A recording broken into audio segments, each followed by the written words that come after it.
Assalamualaikum warahmatullahi wabarakatuh. Perkenalkan, nama saya Nur Maulidiani Masito, absen 20 dari kelas 12 MIPA 1. Di sini saya akan menjelaskan tentang pola pewarisan sifat pada hukum Mendel. Mendel yang pertama adalah pernyataan bahwa ketika berlangsung pembentukan gamet pada individu akan terjadi pemisahan sel secara bebas. Untuk mengetahui keadaan genotip F1 dapat dilaksanakan tes cross atau uji silang, back cross atau silang balik, dan intermediate. Pada persilangan monohibrid, parental 1 yaitu bunga ungu disilangkan dengan bunga putih, bunga ungu dengan U besar dan bunga putih dengan U kecil yang akan menghasilkan fenotip 1 yaitu U besar U kecil sebanyak 4 kali dan akan menghasilkan bunga ungu. Lalu antar F1 tersebut akan disilangkan dengan parental 2. Nah, parental 2 adalah U besar U kecil disilangkan dengan U besar U kecil.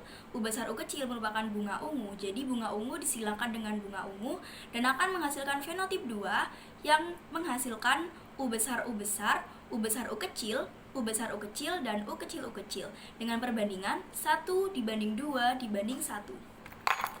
Hukum Mendel 2 adalah pernyataan yang menyatakan bahwa saat penentuan gamet, gen-gen sealel akan memisah secara bebas dan akan mengelompok secara bebas pula. Perbandingan fenotip F2 dihibrid atau galur murni yaitu 9:3:1. 9 yaitu dominan-dominan, 3 yaitu dominan resesif, 3 lagi yaitu resesif dominan, dan yang 1 adalah resesif-resesif.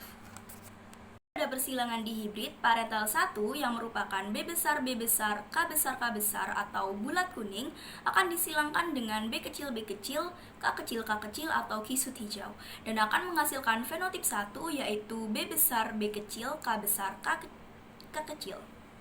Lalu akan disilangkan lagi pada parental 2 yaitu B besar B kecil K besar K kecil yaitu bulat kuning dan akan disilangkan dengan B besar B kecil K besar K kecil yaitu bulat kuning juga dan akan menghasilkan gamet seperti yang ada di tabel.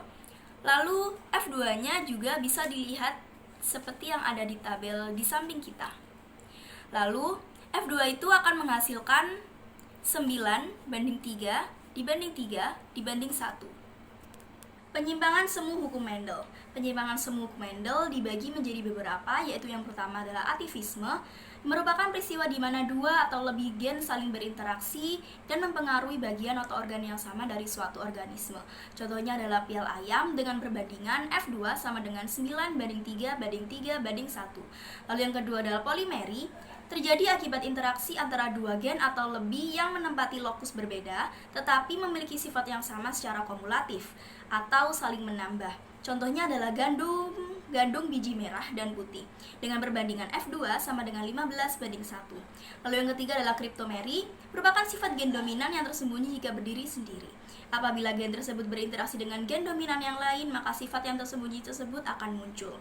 Contohnya adalah bunga linaria mokorana dengan perbandingan F2 sama dengan 9:3:4. Lalu yang keempat adalah epistasis dominan, merupakan peristiwa di mana gen dominan akan menutupi gen dominan yang lain. Contohnya adalah epistasis dominan pada gandum dan labu dengan perbandingan F2 sama dengan 12:3:1. Lalu yang kelima adalah epistasis resesif, merupakan peristiwa di mana gen resesif dalam keadaan homozigot resesif akan menutup gen lain yang bukan alelnya.